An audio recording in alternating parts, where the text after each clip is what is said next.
The Women at Large Satellite Network proudly presents the Speed Preaching Olympics. Brought to you by Dos-A-Ghost and Land-A-Goshen Portable Baptistries.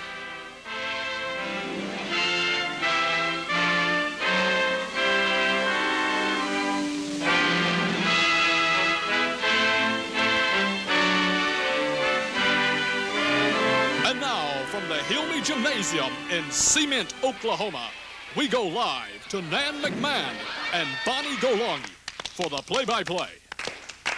Good afternoon, and welcome to this special sports presentation. This afternoon, we bring you the final phase of our speed preaching event, the opening joke. Let's take a moment now and introduce our very distinguished panel of judges. Our first judge is Mr. Roman Needleman, outspoken, noted critic of Christian films, plays, and church talent shows. Next, would you please meet Vonda K., chairman of the Christian Club Activities Committee at Christ of the Suburbs Church in Las Vegas, Nevada. And next we have Mr. Otto von Schtupp, the head Mountie of the Royal Christian Mounted Police in Baklava, Austria. Next, we have Margaret McLuggage, director of the Sunbeam Choir of the Whiteside Fellowship in Dog Breath, Arkansas. And now we have Mr. George M. Bohan, a retired Christian tap dancer, sword swallower, and machete juggler. Some snappy patter can really warm up the crowd, don't you agree, Nan? Right you are, Bon. And our first contestant, Mr. Whitley Westwater, has had some trouble with this phase over the past few years. In fact, Westwater confided with me that he has spent a lot of time this year on his funny bone. In fact, he spent 2 weeks at the summer camp run by John Davidson. Oh, it will be interesting to see how this affects Westwater's classic traditional style. Back to you, Nan, for the play-by-play. As you can see, Westwater is in the classic three-point stance awaiting the judge's signal to begin. As in all speed preaching events, the contestants are judged by comic timing, doctrinal adherence, appearance, and of course, speed of delivery. There's the judge's signal, and he's off.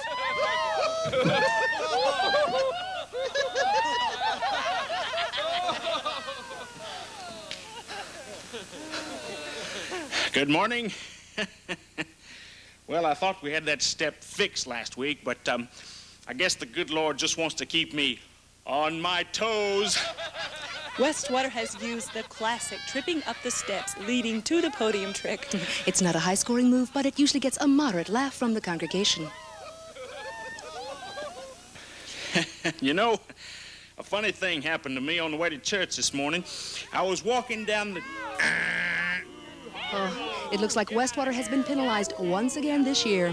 He has used the same funny thing happened on the way opener for the last 3 competitions. I guess the judges just could not stand to hear it again. Oh, right you are, Bon. And here are the judges' marks. A 5-2, a 5-1, a 5-0, a 4-3, and a 5-1. That 4-3 is a really bad mark. Right you are, Bon. And that particular judge spent years in vaudeville, so he's particularly hard on those who he feels approaches the style incorrectly. Right you are, Nan. And here's Reverend Reuter, Westwater's competition. His style is quite a contrast to Reverend Westwater's. His critics say Reuter will do almost anything to get a laugh. Right you are, Bon. He's more undisciplined, relying more on flash than fundamentals. As you can see, he is in the classic 4-point, more aggressive stance, awaiting the judge's signal to begin. There's the judge's signal, and he's off. Hey, love you, brother, love you, sister, and that's our topic for this AM. L-O-V-E, love, love, love. Hey. And when I think back on my first recollections of love, I think of my mother. M is for the many things she gave me. O is for the fact she's growing old. T is for the time she spent to save me. H is for her hair of shining gold. Man, it looks like Reverend Reuter has been penalized for delay of service. Could be a costly error. Oh, right you are, Bon. In fact, a preacher can get away with almost anything except preaching too long. Right you are, Nan. Let's see how amused the judges were. We have a 4-3, a 4-0, a 4-1, a -10, and a 3/8. It looks like Reverend Rooter is about as popular as a gas station bathroom. Right you are, Nan. It seems that Whitley Westwater has taken what could be an insurmountable lead.